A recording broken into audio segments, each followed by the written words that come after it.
अलबेले किस्सों की दास्तां के सिलसिले शुरू हुए, बनके कहानियां कहानियां।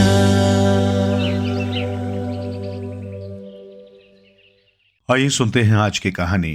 आज की कहानी है इस हाथ दे उस हाथ ले। एक गांव में एक गरीब ब्राह्मण रहता था। वो इतना गरीब था कि 4 गांव से भिक्षा मांगता, तब भी उसका पूरा नहीं पड़ता था। उसकी पुत्री बहुत विदुषी थी। एक दिन उसने पिता से कहा, अपने परिवार का पेट इस तरह नहीं भरता है। आप ऐसा करो, राजा के यहां जाओ और राजा से कहना, इस हाथ दे और उस हाथ ले। ऐसा कहने के बाद राजा जो कुछ भी आपको दे उसे घर ले आओ। ब्राह्मण ने पुत्री के कहे अनुसार राजा के यहां जाने का नियम बना लिया। वो रोज राजा के यहां जाकर कहता, इना हाथ देव न उना हाथ लेव।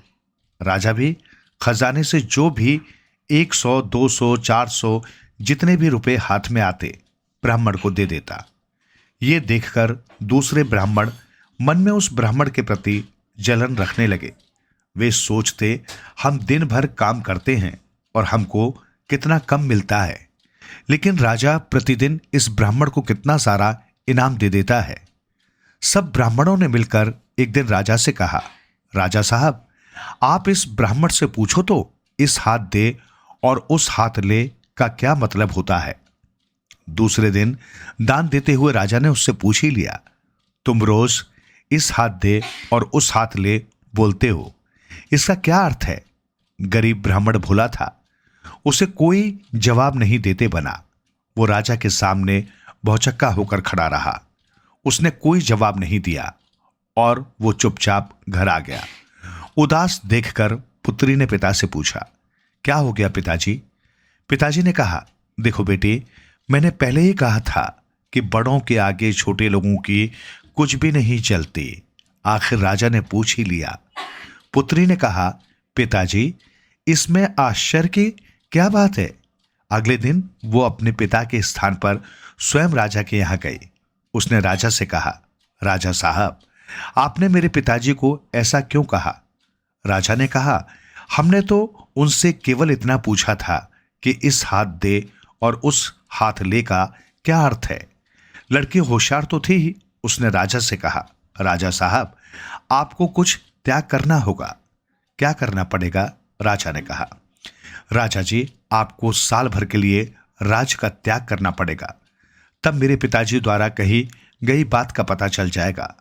आपको राज त्यागने के बाद जहां नदी होगी, जहां पर्वत होगा, जहां जंगल होगा, जहां सूर्यास्त होगा, बस वहीं पर रात बितानी पड़ेगी। राजा ने कहा, अच्छा, देखूंगा, मैं राज्य छोड़ने को तैयार हूं। लड़की ने कहा, मैं पिताजी को भेजती हूं, वे मुहूर्त निकाल देंगे। लड़की ने मन में सोचा, कुछ भी करके पिताजी का मान सम्मान बढ़ाना चाहिए। गरीब ब्राह्मण राजा के यहां आया। पंचांग के पन्ने पलटे, मुहूर्त देखा। इतनी देर में गरीब ब्राह्मण की लड़की भी वहां आ गई। उसने कहा, पिताजी, आप जल्दी घर जाओ, बहुत लोग लगन पूछने के लिए आए हैं। आप जाओ, मैं यहां संभाल लूंगी। राजा के सवाल के जवाब में दे दूंगी। राजा से उसने कहा, आप आज ही रवाना हो जाओ, मुहूर्त अच्छा है। मैं आपको एक दवा दूंगी, वो अपने साथ लेते जाओ। लड़की ने मन ही मन भगवान से प्रार्थना की कि मैं तो एक गरीब ब्राह्मण की लड़की हूं।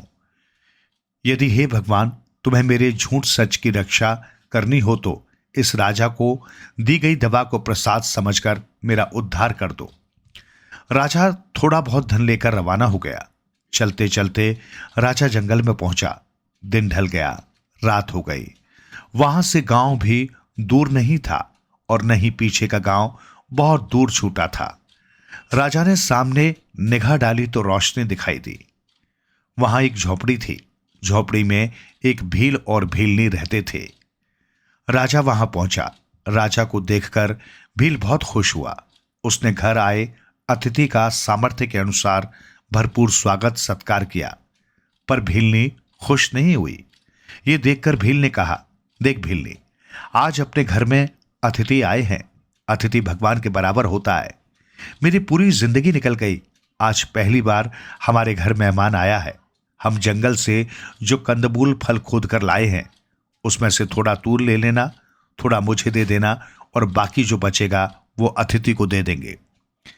भीलनी ने कहा, मैं स्त्री की जात हूं, दिन भर काम करती हूं, काम करके थक जाती हूं, मैं तो अपना हिस्सा नहीं दूंगी। आपको देना हो तो अपने हिस्से में से दे देना। यह सुनकर भील ने अपना पूरा हिस्सा राजा को दे दिया। भीलनी ने अपने हिस्से के कंदमूल फल खा लिए। अब सोने का समय आया। घर में केवल 2 ही सातरी थी। भील ने कहा, एक सातरी अतिथि को दे दे। भीलनी तुनक कर बोली, ऐसा कैसे हो सकता है? यदि मैं अपनी सातरी दे दूंगी तो मुझे रात भर नींद नहीं आएगी। रात में जागना पड़ेगा और फिर सुबह जंगल जाकर कंदमूल फल मेहनत करके लाना पड़ेंगे, तब कहीं जाकर शाम को भोजन मिलेगा। मैं अपनी सातरी नहीं दूंगी। आपको देना हो तो दे दो। भील ने अपनी सातरी राजा को सोने के लिए दे दी। भील ने बाहर अपनी घोड़ी को बांधा और बाहर ही सो गया। आधी रात हुई, उधर एक शेर आया। वो घोड़ी और भील दोनों को खा गया। भील ने यह घटना देखकर रोने लगी। राजा भी हतप्रभ था। भील ने राजा के पैर पकड़ लिए और कहने लगी, मेरा पालन पोषण कौन करेगा? मेरा रखवाला तो मर गया। राजा ने भीलनी को सांत्वना दी। देखो भाई, मेरे पास बहुत धन है, मैं तुम्हें सारा धन देकर जाऊंगा, भले ही मैं भिखारी हो जाऊं। जब तक वापस नहीं आता तब तक तू इस धन से अपना काम चला, लौटूंगा तब तुम्हें महल ले चलूंगा। तू मेरी बहन है, तेरी रक्षा करना मेरा फर्ज है। ऐसा कहकर राजा वहां से रवाना हो गया। चलते चलते वो एक गांव में पहुंचा।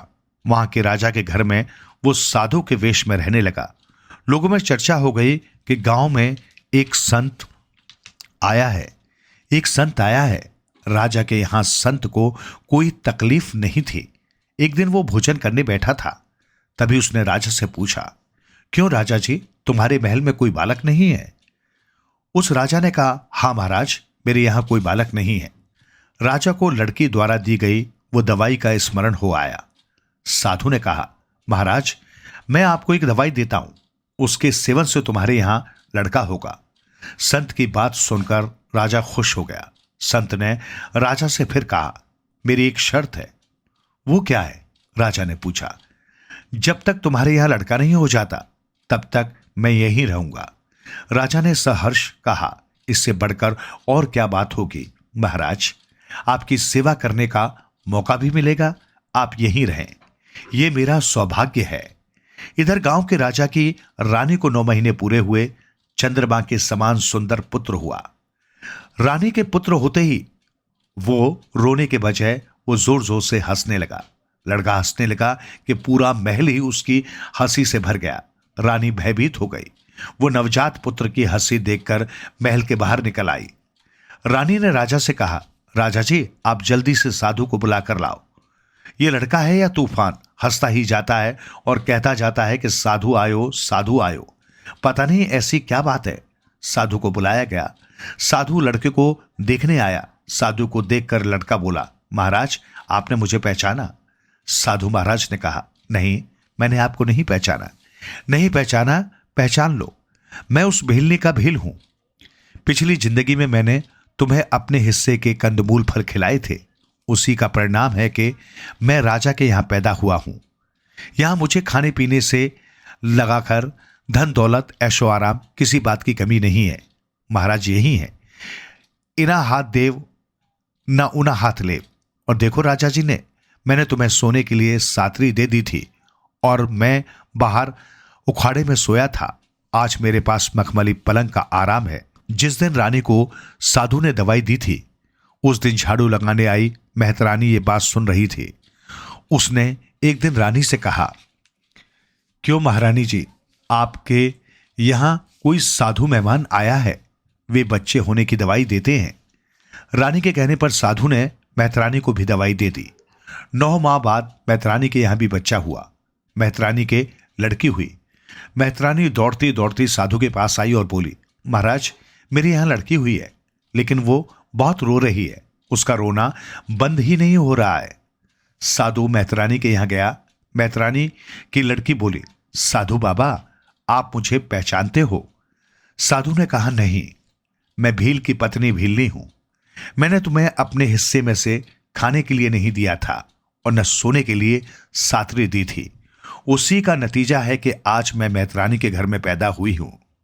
साधु, राजा ने कहा, जैसी करनी वैसी पार उतरनी।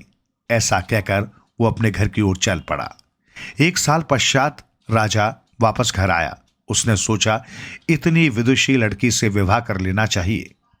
रानी बुद्धिमती होनी चाहिए। राजा ने गरीब ब्राह्मण के घर मंत्री के हाथ खबर भेजी। लड़की और ब्राह्मण असमंजस में पड़ गए। ये कैसे हो सकता है? हम ब्राह्मण लोग हैं और राजा क्षत्रिय हैं। ब्राह्मण की लड़की का पतन हो जाएगा। गरीब ब्राह्मण रोने लगा। लड़की ने धैर्य बांधते हुए कहा, पिताजी आप धैर्य रखें, भगवान सब अच्छा करेगा। लड़की राजा के पास गई। उसने कहा, राजा साहब, मैं आपसे विवाह करने को तैयार हूं, पर मेरी एक शर्त है। राजा ने कहा, वो क्या शर्त है? अपने बगीचे में पहले सब जगह तुलसी के पौधे लगवा दो। राजा ने बगीचे में तुलसी लगवा दी। धीरे धीरे तुलसी बड़ी हो गई। सब लोग तुलसी की पूजा करने लगे। एक दिन राजा ने लड़की को खबर भेजी कि तुलसी बड़ी हो गई है, अब तो विवाह कर लो। लड़की आई। वो राजा के साथ बगीचे में घूमने के लिए गई। लड़की तुलसी के लहलहाते पौधों को देखकर खुश हो गई। उसने राजा से कहा, राजा जी, आपने यहां तुलसी तो लगा दी, बहुत अच्छा किया। मेरी एक अंतिम इच्छा है, बोलो पूरी करोगे? राजा ने कहा, बोलो बोलो, मैं तुम्हारी हर इच्छा पूरी करूंगा। वचन देते हो? वचन देता हूं। लड़की ने कहा, राजा साहब, अब ऐसा करो, आप तुलसी के बगीचे में पेशाब कर दो। राजा लड़की पर आग बबूला हो गया। बोला, क्या बकती हो लड़की? जानती हो इसकी सजा क्या होगी? जानती हूं महाराज, इसीलिए तो कह रही हूं। लड़की ने हाथ जोड़कर कहा। राजा लड़की की बात सुनकर दंग रह गया। लड़की ने आगे कहना जारी रखा, देखिए महाराज, मैं ब्राह्मण कन्या हूं। तुम मुझसे विवाह करके मेरी जाति और धर्म दोनों भ्रष्ट करना चाहते हो।